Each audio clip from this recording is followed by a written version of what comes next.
Greetings everyone, welcome to the channel. In this particular video, we are going to discuss the areas of current affairs which have appeared in the examination और जहाँ से questions काफ़ी सारे पूछे गए हैं. We are going to focus on those areas. So इसको end तक देखना है आपको so that you will be able to realize this कि क्या की areas होते हैं जहाँ से question पूछे जाते हैं. First of all, let us look at this very question which is related to European Parliament, which has approved the Net Zero Industry Act recently. Now notice this word recently. This indicates that this question is primarily revolving around current affairs.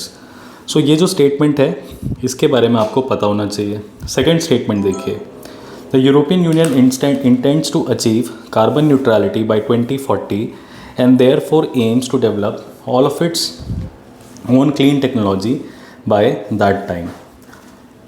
Now European Union basically involves a lot of countries which are developed countries.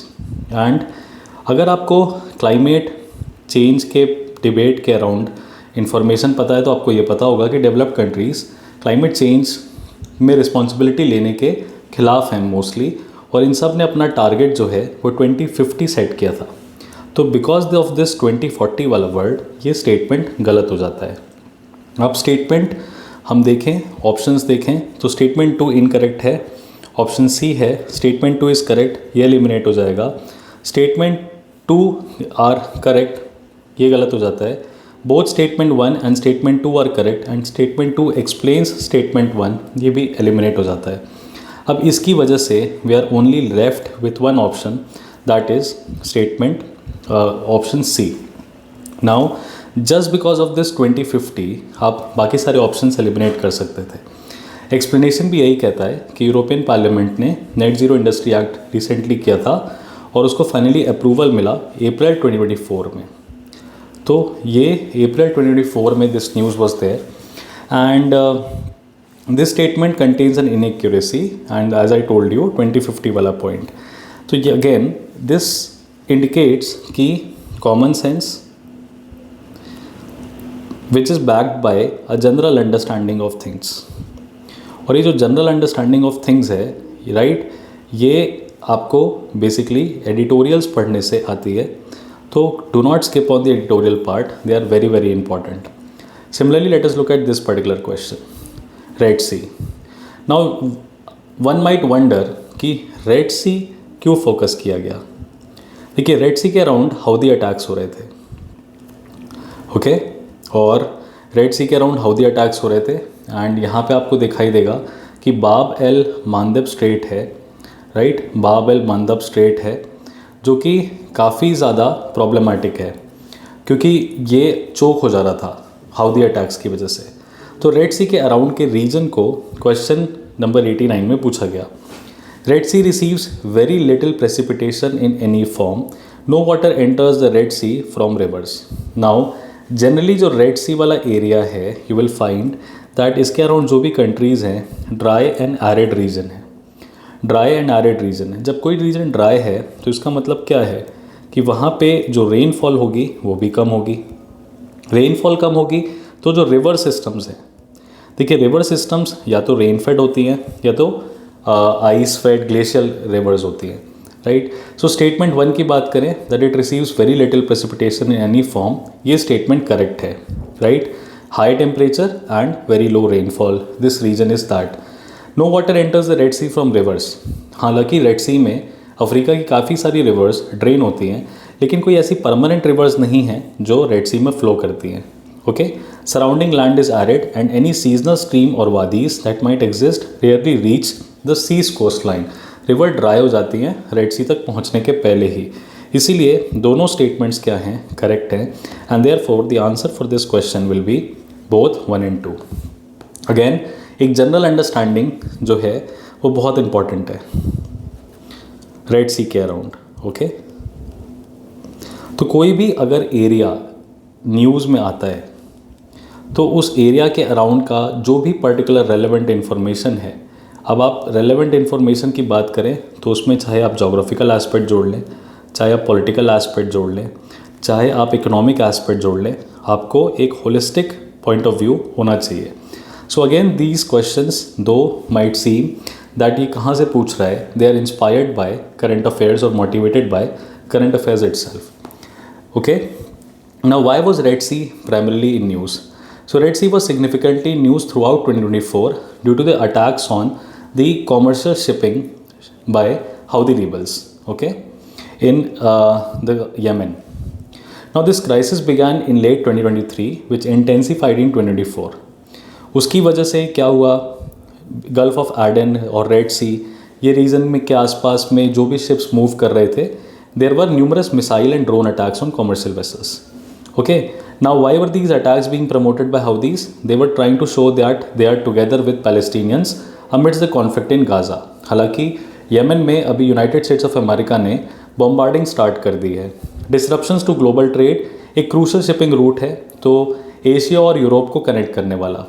कौन से canal से? Suez canal से connect करता है. तो हाउदी attacks जो हैं, right, they were basically impacting many shipping countries and vessels जो है शिप्स को दूसरा रास्ता लेना पड़ रहा था Cape of Good Hope Africa से, जिसकी वजह से टाइम और कॉस्ट जो है वो जिसका बढ़ रहा था. शिपिंग कॉस्ट बढ़ रही थी, सप्लाई चेन्स इम्पैक्ट हो रहे थे. इंटरनेशनल रिस्पॉन्स कैसा हुआ? इंटरनेशनल कंडेमनेशन हुआ. यूएस यूके जितने भी अलाइज थे उन सब लोगों ने मिलिट्री स्ट्राइक्स हाउदी टारगेट्स के अगेंस्ट शुरू कर दी, right. India was also there. India के काफ़ी सारे शिप्स हैं, उन्होंने रेस्क्यू मिशंस किए. इसके इकोनॉमिक कॉन्सिक्वेंस तो ऑब्वियसली थे ही. सुएज कैनाल में ड्रॉप इन ट्रैफिक हुआ, ओके, जिससे ग्लोबल ट्रेड वॉल्यूम्स कम हो गई.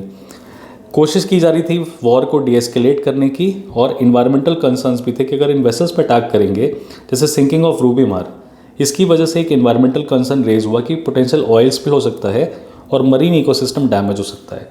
तो Red Sea was in news for so many reasons, and examination ने आपसे रेड सी का क्लाइमेटिक फैक्टर पूछ दिया. तो होलिस्टिकली पढ़िए किसी भी चीज़ को. Please do not skip newspapers. Kindly do not skip on newspapers. अच्छा, एक चीज़ और दो नोटिस करने वाली है कि जो न्यूज़पेपर आपको पढ़ना रहता है वो जुलाई से लेके अप्रैल का बहुत इंपॉर्टेंट होता है, right. Most of the news जो भी आती है वो जुलाई से लेके नवंबर तक की आती है, दैट्स करेक्ट. लेकिन कहीं ना कहीं अप्रैल भी, मार्च अप्रैल इंपॉर्टेंट एरियाज़ हो जाते हैं. इसी तरीके से नेक्स्ट देखते हैं. अब ये स्टेटमेंट जो है ये साहिल रीजन के बारे में है. अब देखिए, ये जोग्राफिकल नॉलेज पहले एक बार एग्ज़ाम में लेवांट पूछा हुआ है. लेवांट क्या है? Countries which are around Mediterranean, उनको लेवांट कंट्रीज़ कहते थे. ये ऑलरेडी पूछा जा चुका है. इस बार उन्होंने साहिल रीजन को फोकस किया. ये कहाँ पे है? अफ्रीका पे. अब अगर आपको ये रीजन इसका नॉलेज नहीं है तो आपको स्टेटमेंट 1 करेक्ट है कि इनकरेक्ट है, you will not be able to tell. Look at statement 2. There have been military take overs, military coups in several countries of the Sahel region in the recent past. Point of view Africa से है.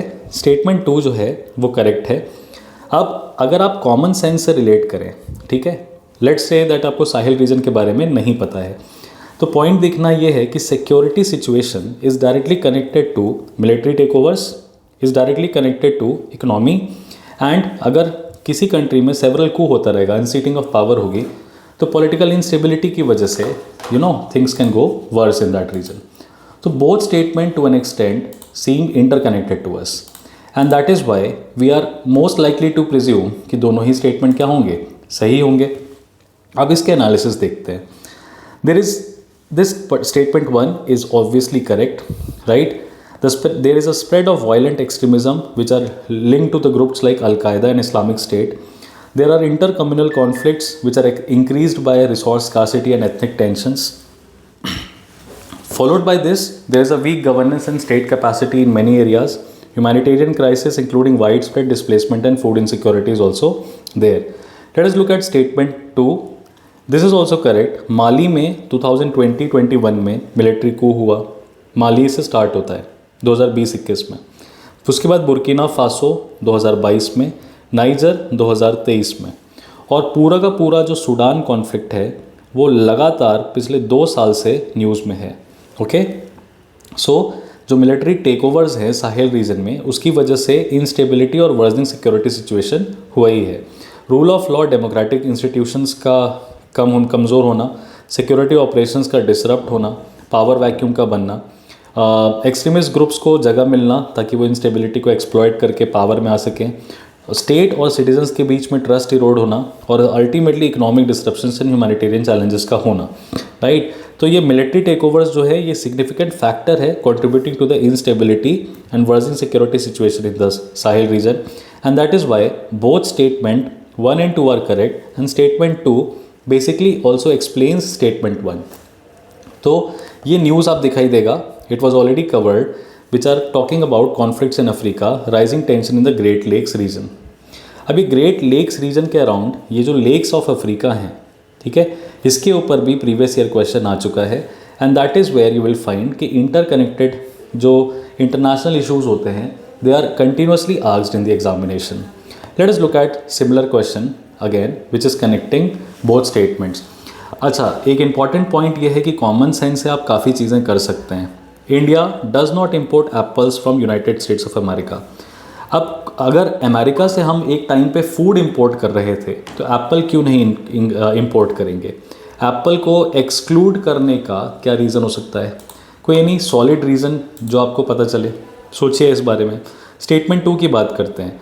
इन India the law prohibits the import of genetically modified food without approval of competent authority.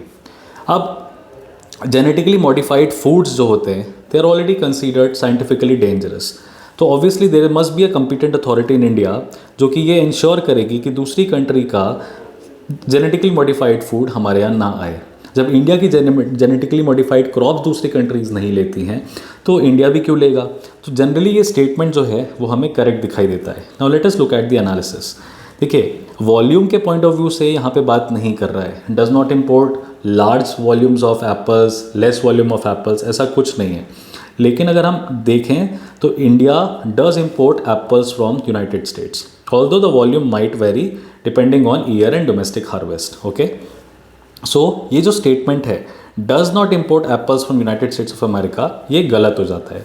Statement 2 की बात करें, the law prohibits the import of genetically modified food without the approval of the competent authority, ये statement correct है, generally correct है। India में एक genetic engineering appraisal committee है, ये लगातार न्यूज़ में रहती है, ठीक है। Genetic engineering appraisal committee is the primary body responsible for approving the import, manufacture and use of genetically modified organisms and products. Importing genetically modified food without this approval is prohibited, and therefore statement 2 is correct. Now which option is this? Statement 1 is incorrect, statement 2 is correct. This is option D. Again you will find current affairs applied question है, right? लेकिन आपके जो fundamentals हैं वो काफ़ी clear होने चाहिए। अब अगेन ये फंडामेंटल्स क्लियर करने के लिए वापस से मैं बात बोलूँगा, editorials are most important. Newspaper के जो एडिटोरियल्स होते हैं वो इन इश्यूज़ को कवर करते हैं, आपको पेशेंटली रीड करना चाहिए, इंटरप्रेट करना चाहिए। आगे देखते हैं। देखिए, डिफेंस एक्सरसाइजेज में एक्सरसाइज मित्र शक्ति के बारे में पूछा है। यूजुअली हम क्या पढ़ते हैं, डिफेंस एक्सरसाइजेस को जब हम पढ़ते हैं तो हम ये देखते हैं कि वो मिलिट्री एक्सरसाइज है, वो एयर एक्सरसाइज है या वो नेवल है, ठीक है, और हम कंट्रीज़ के नाम देखते हैं। यहाँ पे थोड़ा एक स्टेप फर्दर आपने को जाना है। पूछ रहा है कि ये जॉइंट मिलिट्री एक्सरसाइज है इंडिया और बांग्लादेश के बीच में। अब किन कंट्रीज़ के बीच में कौन सी एक्सरसाइज होती है, इट इज़ ऑल्सो इम्पॉर्टेंट। ये कहाँ पे हुई थी इस बार, तो इस रीसेंट लोकेशन जो है आप देख सकते हैं कि ये जो है करंट अफेयर्स की बात हो गई कि इस बार कहाँ हुई थी। और joint response during counter terrorism operations was the goal of this operation. तो किसी भी अगर हम नेबरिंग कंट्री के साथ मिलिट्री एक्सरसाइज, नेवल एक्सरसाइज कुछ भी करते हैं तो काउंटर टेररिज्म हमेशा फोकस में लेके चलेंगे, बिकॉज साउथ एशियन रीजन जो है it is worst affected by terrorism. Indian air force was a part of this exercise. Now please remember that ये यहाँ पे मिलिट्री एक्सरसाइज की बात कर रहा है और पूछ रहा है कि इंडियन एयरफोर्स इसका पार्ट था कि नहीं था, राइट। तो स्टेटमेंट नंबर 3 में कोई प्रॉब्लम नहीं है। स्टेटमेंट 2 जो है वो नॉलेज मांग रहा है।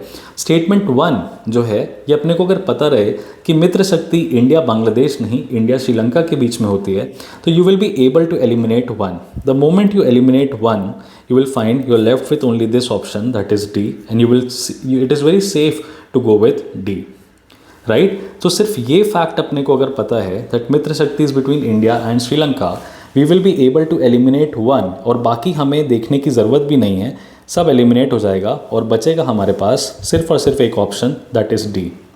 सो अगेन स्टेटमेंट्स को बहुत बारीकी से पढ़िए। Statements are very very important. Sometimes multiple statements जब पूछे जाते हैं तो उसमें रूल ऑफ एलिमिनेशन जो है वो बहुत अच्छे से काम करता है। Rule of elimination works amazingly well. तो ये जो 2024 का जो ये पेपर है ये काफ़ी सारे क्लूज़ हमें छोड़ रहा है फॉर कमिंग ईयर्स 2025, 2026, 2027। आप ध्यान से देखेंगे तो आपको समझ में आएगा कि करंट अफेयर्स किस तरीके से पूछता है। इसी तरीके से एक बिल से रिलेटेड सवाल आया, नारी शक्ति वंदन अधिनियम। ये भी न्यूज़ में था, काफ़ी ज़्यादा न्यूज़ में था, right. Provisions will come into effect from 18th Lok Sabha. अब देखिए 18th लोकसभा आपसे पूछा, इसका टाइम पीरियड आपको नहीं पता है, अब तो आप नहीं कर पाएंगे। यानी लोकसभा का जो टेन्योर है, जो टाइम पीरियड है, वो बहुत इंपॉर्टेंट है। This will be in force for 15 years after becoming an act. ये तो एक फैक्ट हो गया जो कि नारी शक्ति वंदन अधिनियम से कनेक्टेड है। There are provisions for the reservation of seats for schedule caste women within quota reserve for schedule caste. महिला का आरक्षण इसमें होगा। तो अब स्टेटमेंट 3 को आप एलिमिनेट करने के लिए क्या सोचेंगे? नारी शक्ति वंदन अधिनियम is directly connected with statement 3। तब स्टेटमेंट 3 आपको दिखाई देगा इन 3 ऑप्शंस में है, बी एलिमिनेट हो गया। यानी अब स्टेटमेंट 1 और स्टेटमेंट 2 में या तो कोई ऑप्शन स्टेटमेंट गलत होगा या ही आप देखेंगे कि सारे सही हो सकते हैं, राइट। तो एक ऑप्शन एलिमिनेट होने के बाद now we are left with A, C and D. Now let us look at the analysis. Provisions will come into effect from 18th Lok Sabha, ये स्टेटमेंट गलत है, राइट। पहला सेंसस होगा, उसके बाद डिलिमिटेशन एक्सरसाइज होगी। जब तक वो कंप्लीट नहीं हो जाता है तब तक नारी शक्ति वंदन अधिनियम को इम्प्लीमेंट नहीं कर सकते, राइट। होप्स यही थे कि ये इम्प्लीमेंटेशन 18th लोकसभा 2024 के बाद हो जाएगा, लेकिन सेंसस पेंडिंग है, डिलिमिटेशन पेंडिंग है, इसलिए उसको अभी नहीं करा सकते। इसका जो नेक्स्ट है वो नेक्स्ट चुनाव के बाद होगा, जब तक सेंसस कंप्लीट हो जाएगा।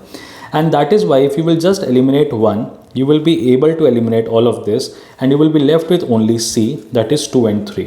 So ये स्टेटमेंट जो पहला स्टेटमेंट है वो गलत हो गया, राइट, और 2 और 3 करेक्ट हो गए।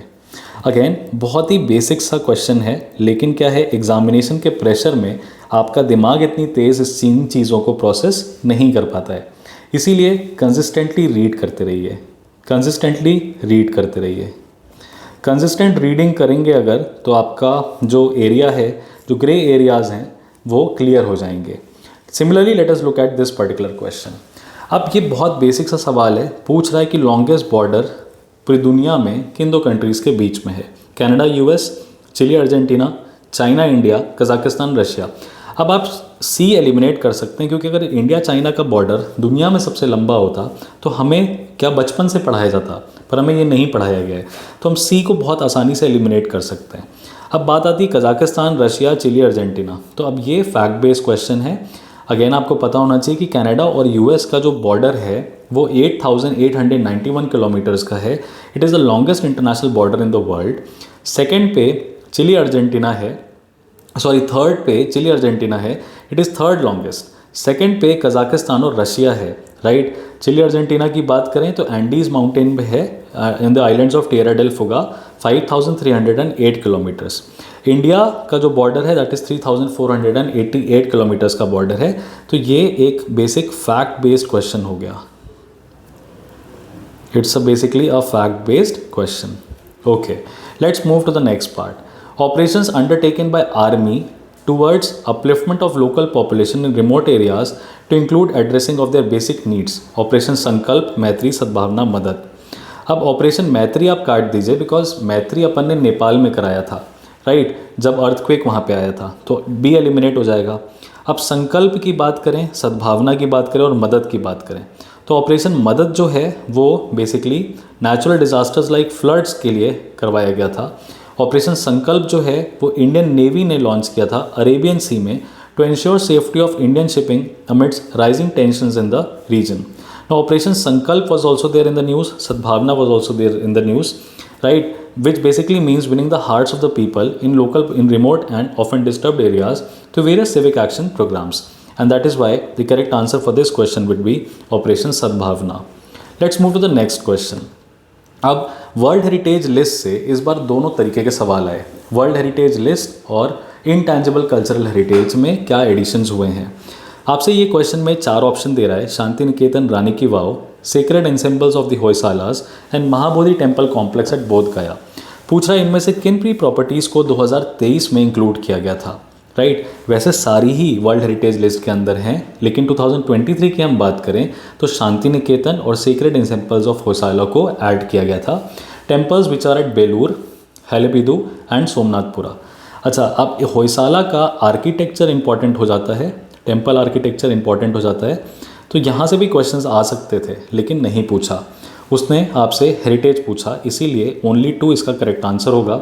आप जो मैं आपसे कह रहा था कि जुलाई के बाद का न्यूज़ इंपॉर्टेंट है, ये द हिंदू का आर्टिकल आप देख सकते हैं, 17 सितंबर 2023 का है, जहाँ पे शांति निकेतन के बारे में आपको बताया गया है। सिमिलरली इसको इंडियन एक्सप्रेस में भी कवर किया गया था, and that is why there is no much difference. आप कोई भी पेपर पढ़िए, बस आप डेली पढ़िए, ठीक है। उसी तरीके से अगला सवाल है, consider the following countries. Which of the following countries are frequently mentioned in media for their low birth rates or aging population or declining population?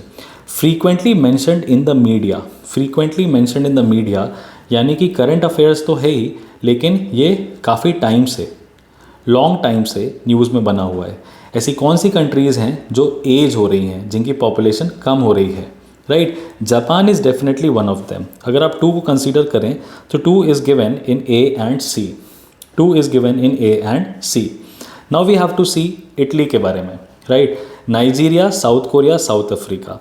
Well the point is कि मीडिया रिपोर्ट्स की और demographic data की माने तो Italy has been consistently highlighted for its very low birth rate and significant ageing population leading to decline in overall population. Japan is well known for having the lowest birth rates globally and rapidly aging population.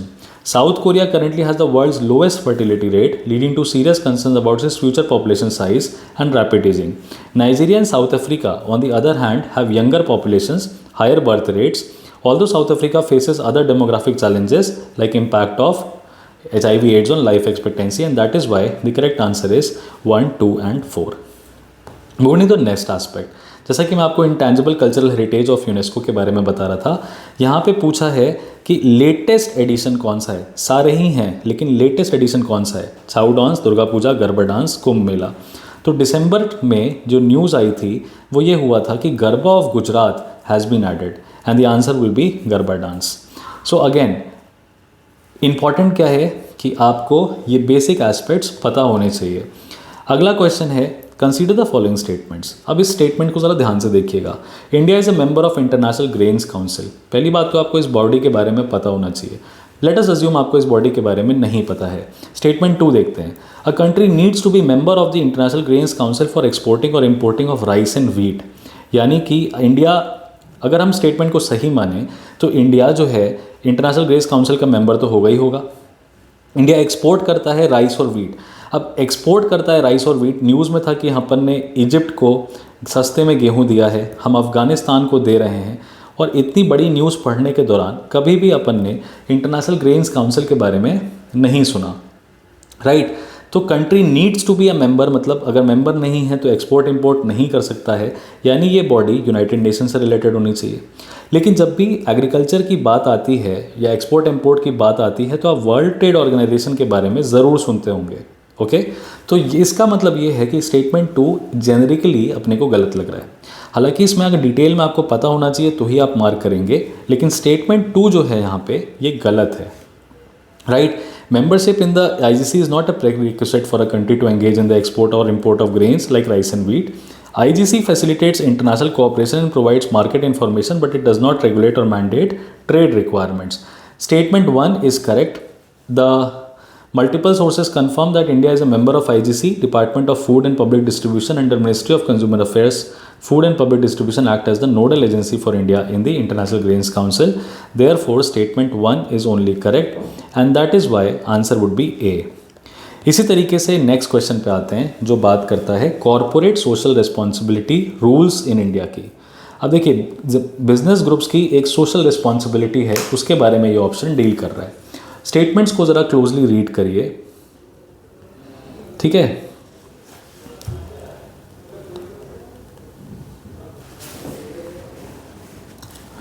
Statements को बहुत closely read करिए। यहाँ पे लिखा है CSR rules specify that expenditures that benefit the company directly और its employees will not be considered as CSR activities. अब CSR rules specify करते हैं कि कंपनी को जिन खर्चों से फ़ायदा हो रहा है वो कॉरपोरेट सोशल रिस्पॉन्सिबिलिटी के अंदर नहीं आएंगी।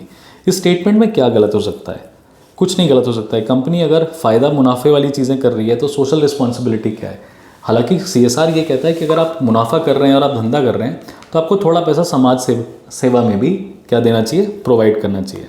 CSR do not specify minimum spending on CSR activities. कोई भी चीज़ अगर आपको बाइंडिंग करानी है, you want the companies to follow it, तो आप एक मिनिमम पॉइंट ऑफ व्यू तो बताएंगे, मिनिमम अमाउंट तो बताएंगे। इसीलिए स्टेटमेंट 2 जो है एलिमिनेट हो जाता है। अब इसके एनालिसिस की बात करें तो CSR rule specify that expenditures that benefit the company directly और its employees will not be considered as CSR activities. ये स्टेटमेंट करेक्ट है।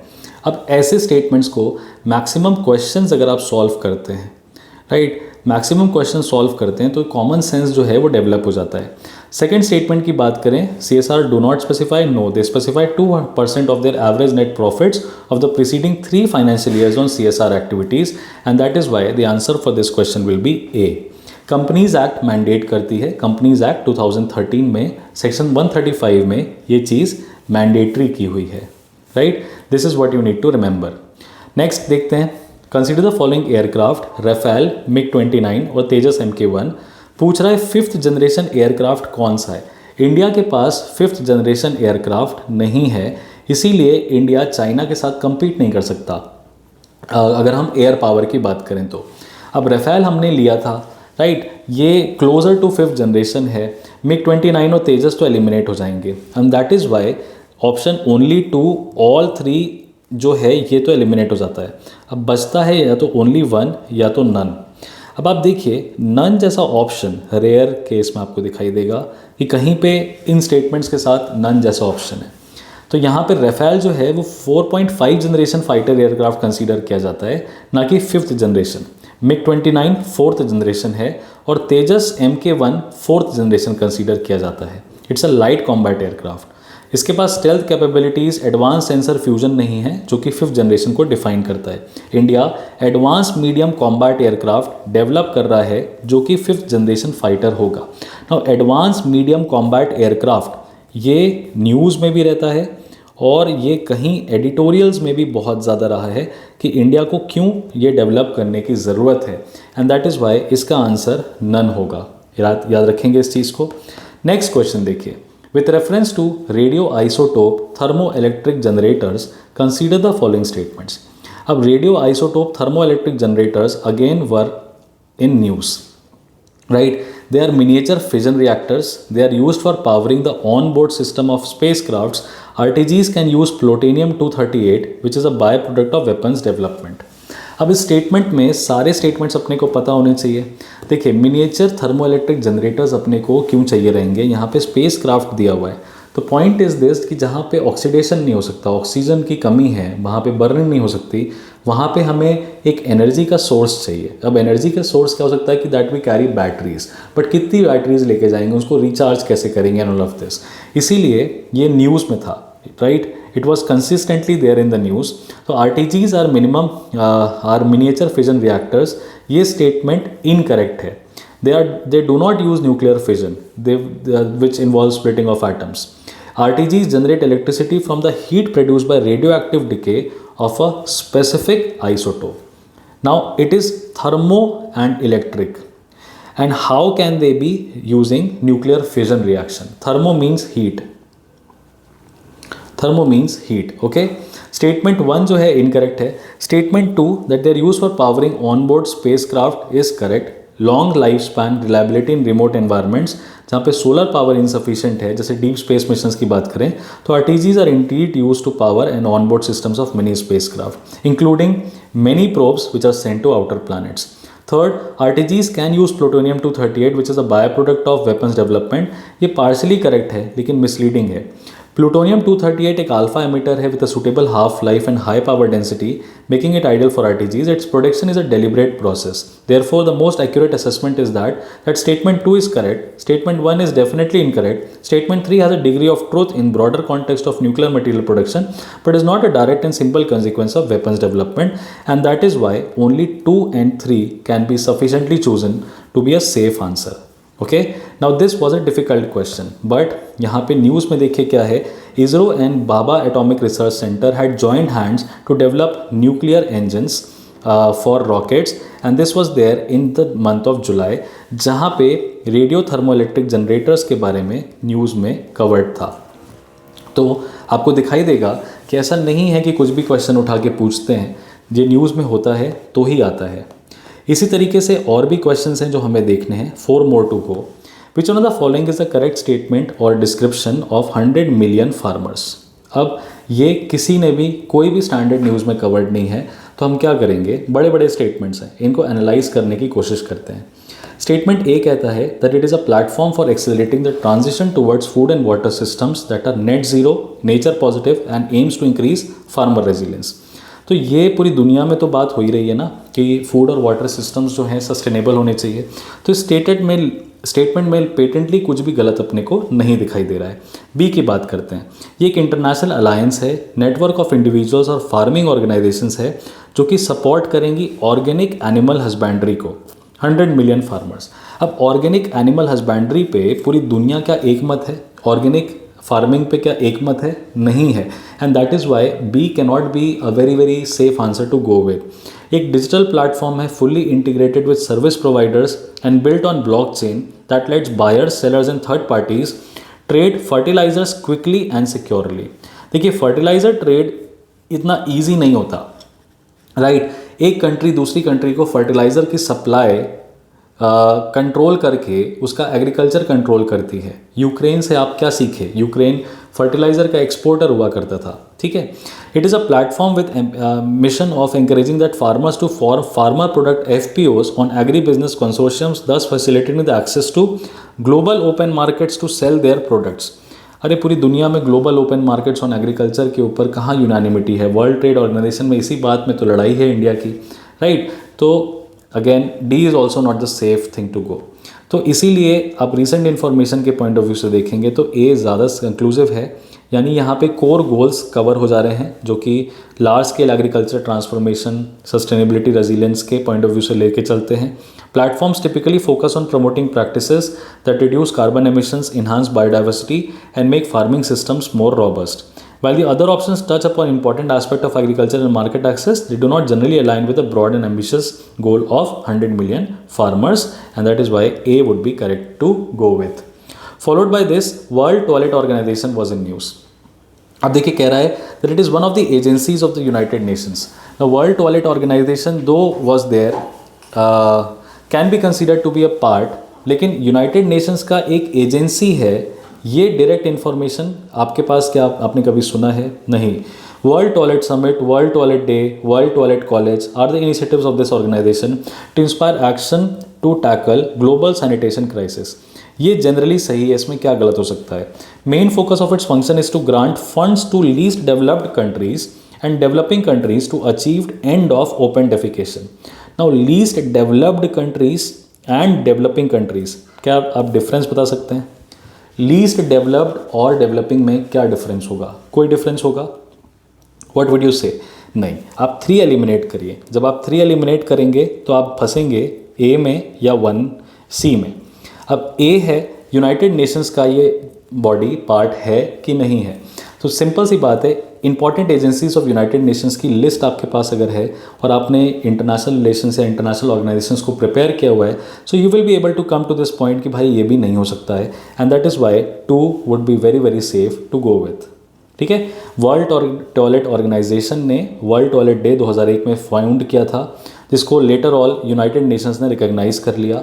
वर्ल्ड टॉयलेट समिट भी ऑर्गेनाइज करी थी, वर्ल्ड टॉयलेट कॉलेज भी ऑर्गेनाइज करा था.